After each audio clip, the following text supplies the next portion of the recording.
Maintenant, pour réaliser les circuits de commande par les opérateurs logiques, donc on réalise ce qu'on appelle le logigramme. Le logigramme, il est à partir des opérateurs logiques. Donc pour arriver à un circuit de commande moins cher, donc on doit réduire le nombre d'opérateurs logiques. Alors pour cet objectif, on doit simplifier l'équation avant de la réaliser. Alors la question maintenant, c'est comment simplifier les équations logiques. Alors vous avez deux méthodes. Vous avez la méthode algébrique à partir de l'algèbre de Boole, ou bien vous avez une deuxième méthode graphique par tableau de Carnot. D'accord? Voilà. Alors cette simplification elle est méthodique et se fait en 3 étapes.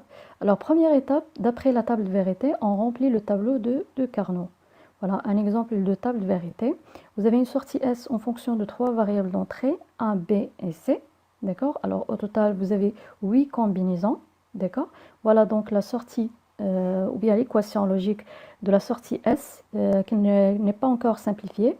Voilà, vous avez un nombre assez grand pour les termes, si vous voulez, constituant l'équation. Alors maintenant, on doit réduire le nombre de ces termes. Voilà, donc on fait appel au tableau de Carnot. Alors, comment on fait le remplissage? Tout d'abord, on doit mettre les variables d'entrée sur le tableau. Voilà, donc A, B et C. Voilà, alors vous avez le choix entre un tableau horizontal ou bien vertical. D'accord? Voilà, vous pouvez mettre ici, par exemple, BC et là A. Ou bien, vous pouvez inverser l'ordre de ces variables. Voilà. Alors, tout d'abord, vous avez des nombres sur le tableau. Il s'agit d'un code gré ou bien un code binaire réfléchi. D'accord? Ce n'est pas le binaire naturel que vous avez sur la table de vérité. D'accord? Donc, toujours ici, on utilise un code gré. Voilà. Donc, 0, 0, 0, 1, 1, 1, 1, 0. D'accord? Alors, et A, bien sûr, une seule variable va prendre soit 0 ou bien 1. Alors maintenant, le remplissage du tableau à partir de la table de vérité.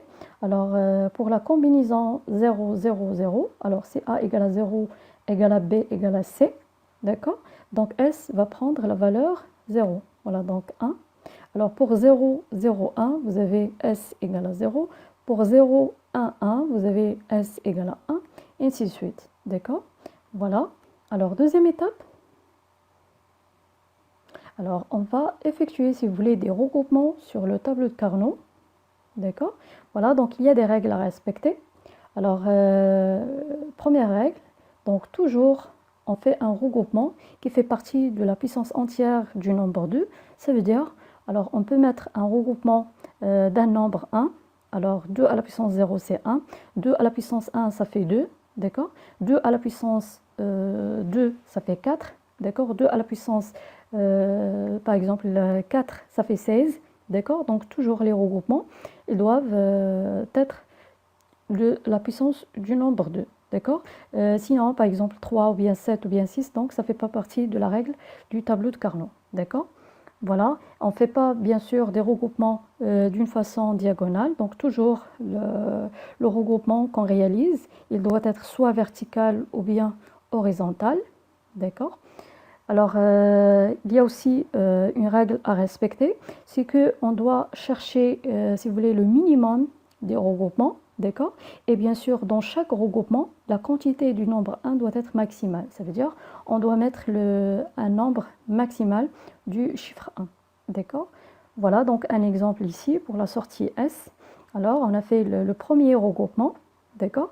Vous avez le deuxième regroupement et vous avez le troisième regroupement. Maintenant, c'est comment chercher la sortie S simplifiée à partir du tableau de Carnot. Voilà. Alors, troisième étape, on déduit maintenant l'équation logique simplifiée. Alors, qu'est-ce qu'on va faire?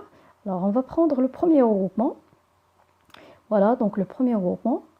Il correspond bien sûr à la valeur 0, 0 au niveau des variables BC.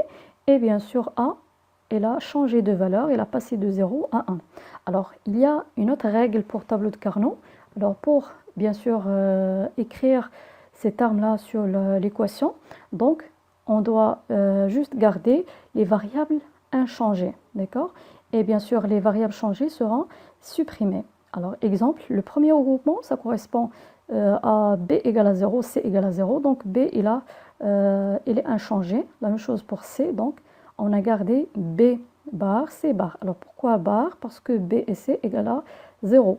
D'accord? Si vous avez par exemple 1, 1, on doit garder par exemple BC. Si vous avez 0, 0, d'accord, on doit écrire B bar, C bar. D'accord? Alors A, pourquoi il est éliminé ou bien supprimé? Parce que A, il a changé de valeur. D'accord? Plus, donc, parce que toujours S, c'est sigma, si vous voulez, c'est la somme des produits, des variables d'entrée. Alors ici, pour le deuxième regroupement, vous avez B et C égale à 1, 1. Donc toujours B et C inchangés. Donc on a gardé ce produit B, C. Alors A, bien sûr, il a changé de valeur, donc supprimé. Plus, alors maintenant, le troisième regroupement, ça correspond bien sûr à A égale à 1. Par contre, B et C, ils ont changé, si vous voulez, de valeur, d'accord?